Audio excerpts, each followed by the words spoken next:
ಶಕುನಿ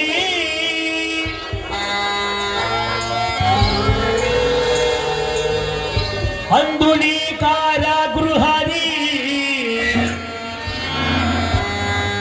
ನೀನು ಮಾಡಿದ ಶಪಥವ ಮರೆತೆಯ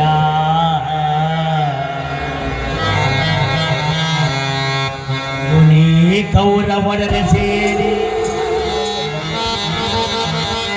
ಅಂದು ನೀ ಕೌರವರನೆ ಸೇರಿ ತೂಗು ಮಂಚದ ಮೇಲೆ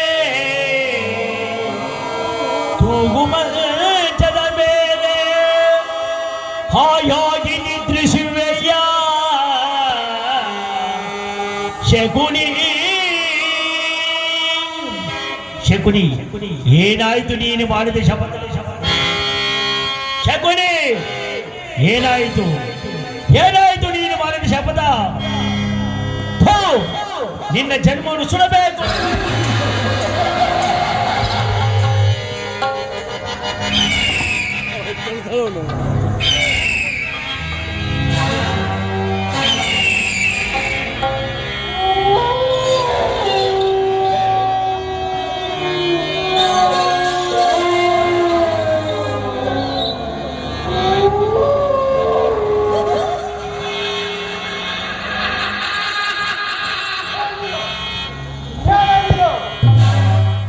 ಅಗ್ನಿಗುಂಡಗಳ ಗಂಡ ಪ್ರಚಂಡ ಈತನ ತುಷಾರಾಸಿಗೆ ಮಂಕಾಗಿ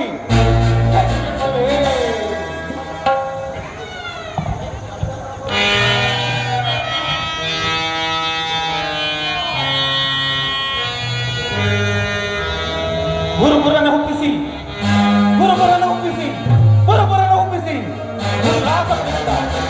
ಕಾಡು ಮೇಡುಗಳ ವನ್ಯ ಸಂಪತ್ತಿನ ಜಲಕ್ಕೆ ಸಿಕ್ಕಿ ಕೇಳಿದೆಯಾದೆಯೇ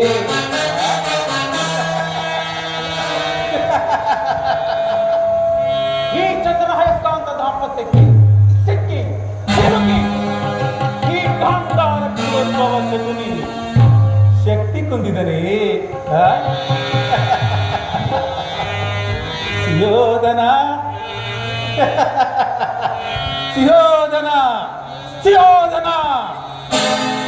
ಏನು ಸಿಯೋಧನ ನನ್ನ ಕಣ್ಣುಗಳ ಮುಂದೆ ನೀನು ನೀಡಿದ ಒಂದು ಮೃಷ್ಟಿಯ ಪೂರ್ಣವು ನನ್ನ ಶತ ಸಹೋದರರು ಅಯ್ಯೋ ನೀನು ನೀಡಿದ ಒಂದು ಮೃಷ್ಟಿಯ ಪೂರ್ಣವು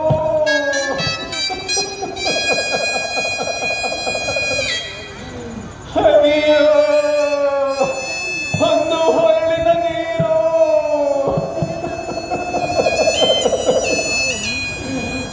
ಕಾರಾಗೃಹದಲ್ಲಿ ನಾವು ಜೀವಿಸಿದ ಜೀವನ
ಮರೆತಿದ್ದೆ ಆದರೆ ನನ್ನ ಶಪಥವನ್ನು ನಾನು ಮರೆತಿದ್ದೆ ಆದರೆ ನಾಯಿ ಶೀಲವತಿ ಆದಂತೆಯೇ ಸರಿ, ವೈಶ್ಯೆಯು ಗರ್ಭಿಣಿಯಾದಂತೆಯೇ ಸರಿ, ಚಂಡನು ಗಂಡನಾದಂತೆಯೇ ಸರಿ.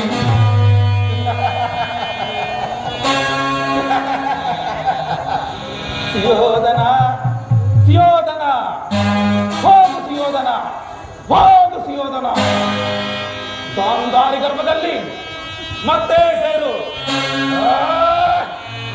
ಅವಳು ನನ್ನ ಸಹೋದರಿ ಎನ್ನುವ ಮಮತೆಯನ್ನು ಸುಟ್ಟು ಬೂದಿ ಮಾಡಿ ಅವಳ ಹೊಟ್ಟೆಯನ್ನು ಬಗೆದು ನಿನ್ನನ್ನು ದರ ದರ ದರನೆ ದರ ದರ ದರನೆ ಎಳೆದು ಈಚೆಗೆ ಸಾಡುವುದು. ಯೋಗಿ, ಪಾತಕಿ ಅಥವಾ ಬಾಣಮತಿ ಕಣ್ಣುಗಳಲ್ಲಿ ಮತ್ತೆ ಸೇರು. ಇಲ್ಲ, ಭಾಸ್ಕರನ ಕಿರಣಗಳಲ್ಲಿ ನೀಲನಾದು, ನೀಲನಾದು. ನಾನು ಬಿಡುವುದಿಲ್ಲ, ನಾನು ನಿನ್ನನ್ನು ಬಿಡುವುದಿಲ್ಲ, ನಾನು ನಿನ್ನನ್ನು ಬಿಡುವುದೇ ಇಲ್ಲ. ಭರತ ವಂಶದ ಭ್ರಷ್ಟ, ದ್ವಾಪರ ದುಷ್ಟ, ಕುರುವಂಶದ ಕೃಷ್ಟ. ಇದು ಶುದ್ಧವಾದ ಗಾಂಧಾರ ಪಿಂಡ, ಇದು ಶುದ್ಧವಾದ ಗಾಂಧಾರ ಪಿಂಡ. ಗಾಂಧಾರಿ, ಗಾಂಧಾರಿ, ಗಾಂಧಾರ ವಂಶದ ಕುಲಕರ್ಮನಾಶಿನಿ. ಎಂತಹ ಅದೃಷ್ಟವಂತೆ ನೀನು. ಏನು ಏನು ನೀನು ಹೆತ್ತ ಮಗನು ಪ್ರಬದ, ಪ್ರಚಂಡ ಪ್ರತಿಭಾವಂತ ಮಗನನ್ನೇ ಹೆತ್ತಿದೇನು. ಹೋಗಿ ಹೋಗಿ ಇಂತಹ ಸ್ವಾರ್ಥ ಕುಲ ಸೇವೆಯನ್ನೇ ಹೆತ್ತಿರುವೆ.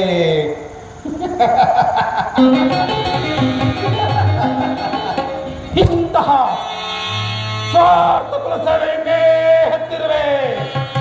ಗಾಂಧಾರಿ, ಗಾಂಧಾರಿ, ನಿನ್ನ ಸರಿ ಶಿಶು ಬಹುಕಾಲ ಭದ್ರವಾಗಿ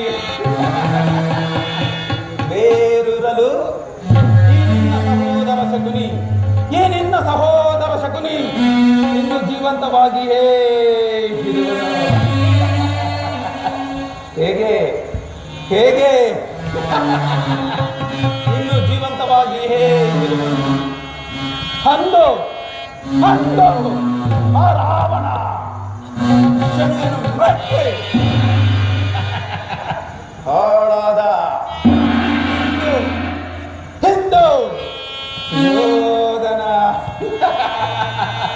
ನೀನು ನನ್ನನ್ನು ಮಾವ ಮಾವ ಮಾವ ಮಾವ ಮಾವ ಎಂದು ಆಲಂಗಿಸಿ ಆಲಂಗಿಸಿ ಆಲಂಗಿಸಿಯೇ ಹಾಳಾಗಬೇಕು.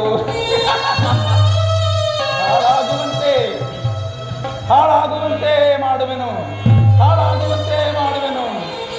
ಲಕ್ಷವಿಲ್ಲದಷ್ಟು ಪ್ರಾಣ ಬಳಿ, ಲಕ್ಷವಿಲ್ಲದಷ್ಟು ಪ್ರಾಣ ಬಳಿ, ಲಕ್ಷ ಲಕ್ಷಗಳ ಹುಟ್ಟಿಕೊಂಡು ಕೊನೆಗೆ ಈ ನಿನ್ನ ತುಚ್ಛ ಪ್ರಾಣವನ್ನು ಕಾಪಾಡಿಕೊಳ್ಳಲಾಗದೆ ಅಯ್ಯೋ ಅಯ್ಯೋ ಅಯ್ಯೋ ಅಯ್ಯೋ ಎಂದು ನರಳಿ ನರಳಿ ನರಳಿ ನರಳಿ ಒದ್ದಾಡಿ ಸಾಯುವೆ.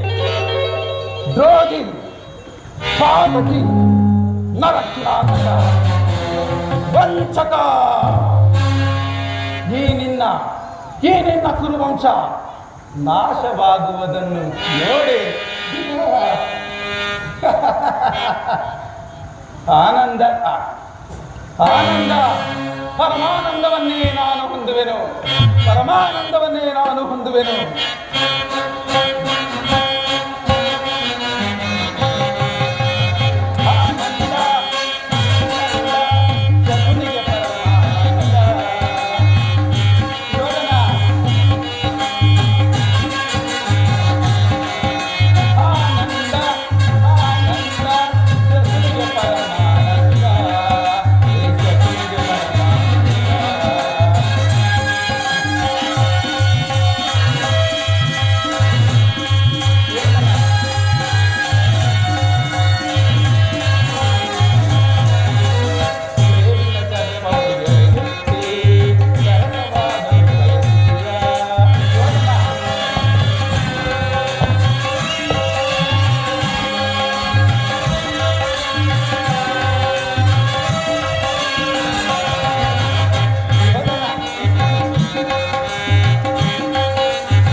ಕಣ್ಣೀರಿಂದ ತೊಯ್ದು ಗುರು ಹಿರಿಯರ ರಕ್ತದಿಂದ ಕಳಂಕಿತನಾಗಿ ಕೊನೆಗೆ ಈ ಪುತ್ರ ಚೌಕದಿಂದ ದಯಿಸುತ್ತಾ ಒಂದು ತೊಟ್ಟು ನೀರನ್ನು ಸಹ ಕೊಡುವುದಕ್ಕೆ ಯಾರು ಇಲ್ಲದೆ ನರಕ ನರಕ ನರಕ ನರಕದ ಮಾರ್ಗವನ್ನು ಹಿಡಿಯಲೇ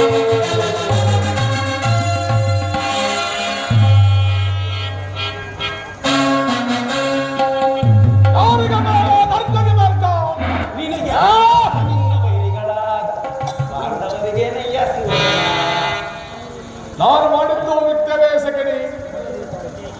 ಚಿಂತೆ ಏಕೆ ಕುರುರಾದ ಜಯದ್ರುದ ಕೃತವರ್ಮಾದಿಗಳು ನಿನ್ನ ಸಹಾಯಕ್ಕಾಗಿ ಸಕಲ ಸೈನ್ಯ ಸಮೇತದಿಂದ ಹೊರಟರೆಂದು ದೂತನ ಸಮಾಚಾರವನ್ನು ಇಂದು ತಂದನಲ್ಲವೇ ಸುಯೋಧನ.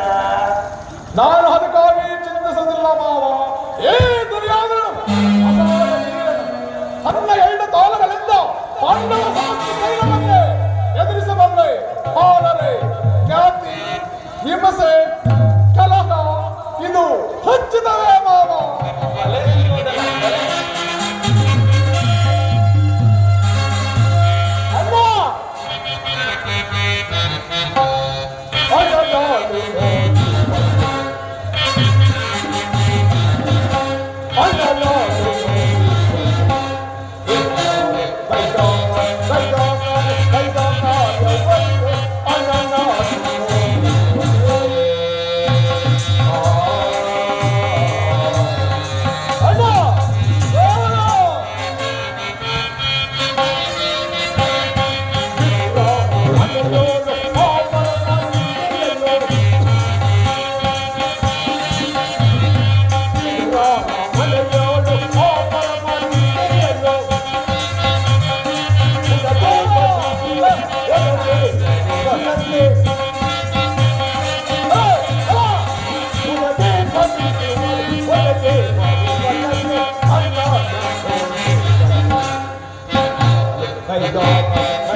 ನೋಡಿದ ಪ್ರೋಟೋಕಾಲ ರಾಜ್ಯಸಭೆಯಲ್ಲಿ ಶಾಂತಿ ಸಂಧಾನವನ್ನು ನಡೆಸುವಂತಹ ಜೋಗರ ಶಾಸನ.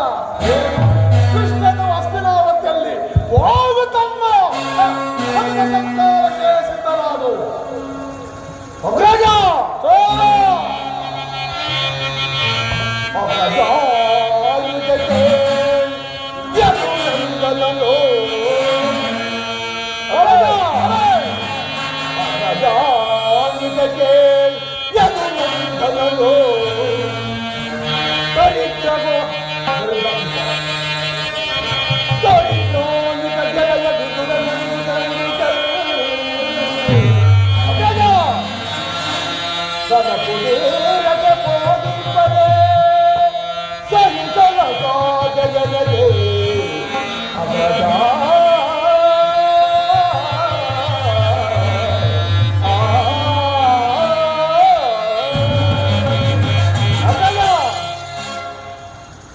ದರಿದ್ರ ಗೋಪಾಲನು ನಮ್ಮ ಸತ್ಕಾರವನ್ನು ಸ್ವೀಕರಿಸುವುದಿಲ್ಲ. ಆಗಲೇ ರಾಜಪ್ರಸಾದವನ್ನು ದಾಟಿ ಆ ದರಿದ್ರ ಗೋಪಾಲನ ವಿದ್ರಮನೆಗೆ ಹೋಗಿರುವಂತೆ ಎಂತಹ ಅವಹೇಳನವನ್ನು ಅವರೇನಲ್ಲ ಪ್ರಿಯ ಸಹೋದರ. ಎದುರ್ಬತ್ತಿಯು ಭಕ್ತ ಪರಾಧೀನೇನು ವಿದುರಿನಂತ ಭಕ್ತನು ಅದನಿಗೆ ಬದ್ಧಾರಿರುವರು. ಈ ದಿನ ಭಕ್ತರ ಸಂತಾನವನ್ನು ಸ್ವೀಕರಿಸಿ ನಾಳೆ ನಮ್ಮ ಮಂದಿರಕ್ಕೆ ಬಂದೇ ಬರುವರು. ಹೋಗುತ್ತಪ್ಪ ಮತದ ಸಂತಾನಕ್ಕೆ ಸಿದ್ಧನಾಗು. ಆದರೂ ರಾಯಭಾರಿಯಾಗಿ ಬಂದವನು ರಾಜ ಮರ್ಯಾದೆಯನ್ನು ತಿರಸ್ಕರಿಸುವರು. ಎಂತಹ ಅಪಮಾನಕರ ಅಣ್ಣ, ಎಂತಹ ಅಪಮಾನಕರ ಅಣ್ಣ. ದುರುಳ ಶಾವೆಂಬ ಭಕ್ತ ಪಂಚ ಭೀಮನ ಬಿಸಿ ರಕ್ತವನ್ನು ಗಡಗಡನೆ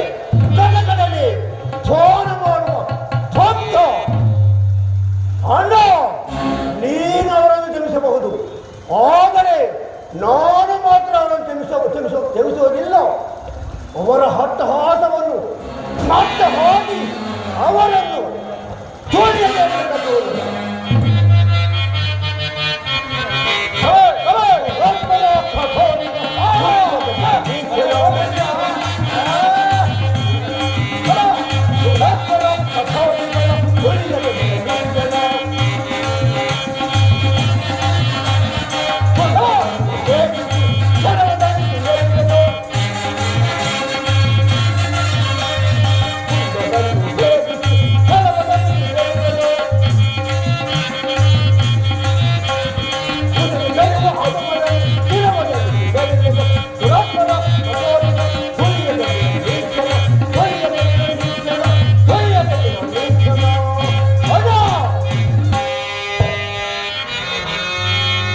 ನೋಡಿದ್ಯಾ ಮಾವ, ಈ ನನ್ನ ತಮ್ಮನ ಕೃತಜ್ಞ ಸ್ವರೂಪವನ್ನು ಈ ಸಿಂಹಕ್ಕೆ ಸರಿಸಾಟಿ ಆಗುವರೇ ಮಾವ. ಬಲೆ ಸುಯೋಧನ, ಬಲೆ ಸುಯೋಧನ. ಈ ಕೃಷ್ಣನ ಸಂತಾನಕ್ಕೆ ತಪ್ಪಿಸುವುದೇ ಸುಯೋಧನ. ಕೃಷ್ಣನು ಕ್ಷತ್ರಿಯ ಜಾತಿಯ ಪರಮ ವೈರಿ. ಅವರ ಮಾತುಗಳು ಪರಿಗ್ರಹವಲ್ಲವೇ ಸುಯೋಧನ. ಕೃಷ್ಣನು ಎಂದು ಶಾಂತಿ ಸಂಧಾನಕ್ಕೆ ಬಂದವನಲ್ಲ. ಹಾಗಿದ್ದರೆ ಈ ಕೌರವೇಶ್ವರ ಸಾರ್ವಭೌಮನ ವೈಭವವನ್ನು ತೃಣೀಕರಿಸಿ ಆ ದಾಸಿ ಪುತ್ರನ ಬಿರುಕು ಜೋಪಡಿಯನ್ನು ಆಶ್ರಯಿಸು. ಒಂದು ಸಾರಿ ದೀರ್ಘವಾಗಿ ಯೋಚಿಸು ಸುಯೋಧನ. ಪ್ರಾರಂಭದಲ್ಲಿಯೇ ಇಂತಹ ಸಹಿಸಲಾಗದ ಘೋರ ಅಪಮಾನ, ಛೇ ಛೇ ಛೇ, ಭಕ್ತಿ ವೈರಾಗ್ಯಗಳ ನೆಪದಿಂದ ಮುನುಮುಂಚಿತವಾಗಿಯೇ ಇಂತಹ ಸಹಿಸಲಾಗದ ಘೋರ ಅಪಮಾನವನ್ನು ನೀನು ಹೇಗೆ ತಾನೇ ಸಹಿಸುವೆ ಸುಯೋಧನ? ಕೃಷ್ಣನ ಮೇಲೆ ನಿನಗಿಷ್ಟೊಂದು ಉಲ್ಲೇಖ ಬೇಕಿದೆ ಸುಯೋಧನ. ಕೃಷ್ಣನು ಕ್ಷತ್ರಿಯ ಜಾತಿಯ ಪರಮ ವೈರಿ. ಭಾರತ ವರ್ಷದಲ್ಲಿ ಕ್ಷತ್ರಿಯ ಜಾತಿಯನ್ನೇ ನಿರ್ಮೂಲ ಮಾಡಲು ಅವತರಿಸಿದರು. ಯಾರು ಭಕ್ತಿಯಿಂದ ಅವರನ್ನು ಪೂಜಿಸುವರೋ ಅವರನ್ನೇ ನಾಶ ಮಾಡುವನು. ಜರಾಸಂಧ ಶಿಶುಪಾಲಾದಿಗಳು ನಿನಗೆ ಎಂತಹ ಮಿತ್ರರು ಅಲ್ಲವೇ ಸುಯೋಧನ? ಹೌದು. ಕಾರಣವಿಲ್ಲದೆ ಅವರನ್ನೆಲ್ಲ ಕೊಂದನು. ಇಷ್ಟು ಮಾತ್ರವಲ್ಲ ಸುಯೋಧನ, ಸೋದರ ಮಾವನಾದ ಕಂಸನನ್ನು ಕೊಂದು ಆ ಅರಳು ಮುರುಳು ಮುದುಕನಾದ ಉಗ್ರಸೇನನನ್ನು ನೆಪ ಮಾತ್ರಕ್ಕೆ ಸಿಂಹಾಸನದಲ್ಲಿ ಕೂರಿಸಿದನಲ್ಲವೇ? ಸಹೋದರನೆಲ್ಲ ಸುರಾಪಾನದಿಂದ ಪ್ರಮತ್ತರನ್ನಾಗಿ ಮಾಡಿಸಿ ಕೊನೆಗೆ ಕೊನೆಗೆ ಕೊನೆಗೆ ರಾಜ್ಯ ತಾನು ವಶಪಡಿಸಿಕೊಂಡನಲ್ಲವೇ? ಇಂಥವನಿಗೆ ರಾಜಮನ್ನನಿಗೆ ಒಂದು ಸಾರಿ ದೀರ್ಘವಾಗಿ ಯೋಚಿಸಿ ಸುಯೋಧನ. ಹಾಗಾದರೆ ನನ್ನನ್ನು ದಾರಿಗೆ ಕಳಿಸಿದ್ದು ಏಕೆ ಮಾವ? ಏ ಗುರಿ, ಆ ನಂದ ಗೋಪಾಲನ ಮನೆಯ ಭಾಗದಲ್ಲಿ ನಿಂತು ಸಹಾಯವನ್ನು ಬೇಡುವುದು ಏ ದುರ್ಯೋಧನಗೆ ಹುಚ್ಚುತ್ತವೆ ಮಾವ. ಒಂದು ಹೊತ್ತೆ ಯಾರದು? ಕೆರಳಿದ ಕಾಲಶಬ್ದ ವಿಷದಲ್ಲನ್ನು ಕೆತ್ತ ಬಳಿಕ ಅದರೊಡನೆ ಸರಸವು ಆಡಬಹುದಲ್ಲವೇ ಸಿಗುವುದು?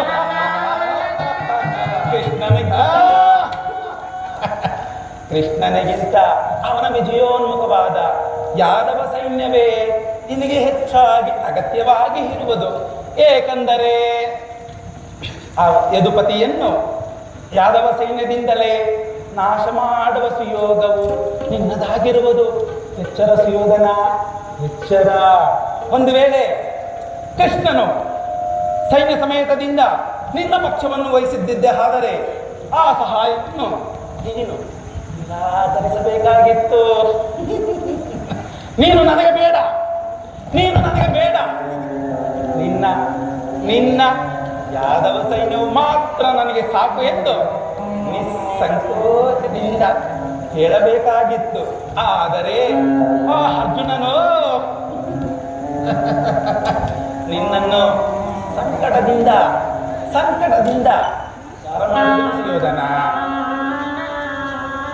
ಕೃಷ್ಣನ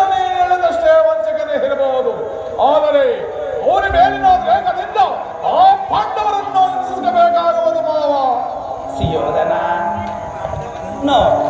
ಪಾಂಡವರನ್ನು ಕೃಷ್ಣನಿಂದ ಬೇರೆ ಮಾಡಲಾಗದು. ಏಕೆಂದರೆ ಅವರೆಲ್ಲ ಅವನ ಆಜ್ಞಾಧಾರಕರು. ಒಂದು ವೇಳೆ ನೀನೇನಾದರೂ ಪಾಂಡವರಿಗೆ ಆಶ್ರಯನ್ನು ಕೊಟ್ಟಿದ್ದೆ ಆದರೆ ನಿನ್ನ ವಿನಾಶಕ್ಕೆ ಕಾರಣವಾಗುವ ಸುಯೋಧನ. ಪಗಡೆಯಾಟದಲ್ಲಿ ಸೋತಾಗಲೇ ರಾಜ್ಯದ ಮೇಲಿನ ಅವರ ಅಧಿಕಾರವು ನಷ್ಟವಾಯಿತಲ್ಲವೇ? ಮತ್ತೆ ಅವರು ಅದನ್ನು ಹೊಂದುವುದೆಂದರೆ ಏನು ಸುಯೋಧನ? ಒಂದು ಸಾರಿ ನಿಜವಾಗಿ ಹೆಚ್ಚು ಹಸ್ತಿನಾವತಿಯ ಕ್ಷತ್ರಿಯ ವೀರರಿಂದ ಹನುಭಕ್ತನಾಗಿ ಕುರುಭೂಮಿಯ ರಾಜ್ಯ ಆ ಭಿಕ್ಷುಕದಲ್ಲಿ ಇಡುವುದು ನಿನಗೆ ತರವಲ್ಲ. ಒಂದು ಸಾರಿ ದೀರ್ಘವಾಗಿ ಪಾಂಡು ರಾಜ್ಯಕ್ಕಾಗಿ ಹಂಬಳಿಸುತ್ತಿರುವರು. ಹೀಗೆ ಹಂಬಳಿಸುತ್ತಿರುವರು. ರಾಜ್ಯವನ್ನು ರಣದಲ್ಲಿ ಸೆಣಿಸಿ ರಾಜ್ಯವನ್ನು ಜಯಿಸಲಿ. ಅದನ್ನು ಬಿಟ್ಟು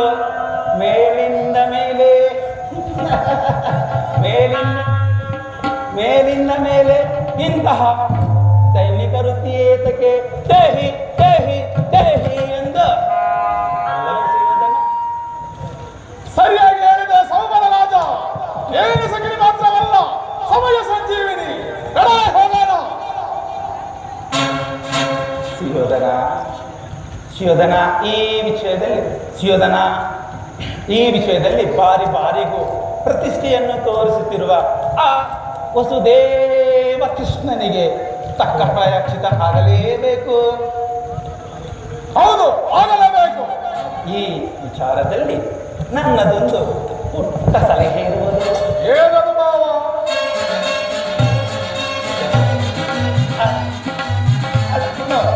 ಯಥಾ ಮೈಡ ವಿಜ್ಞಾಪಿಸಿದ ಭಲೇ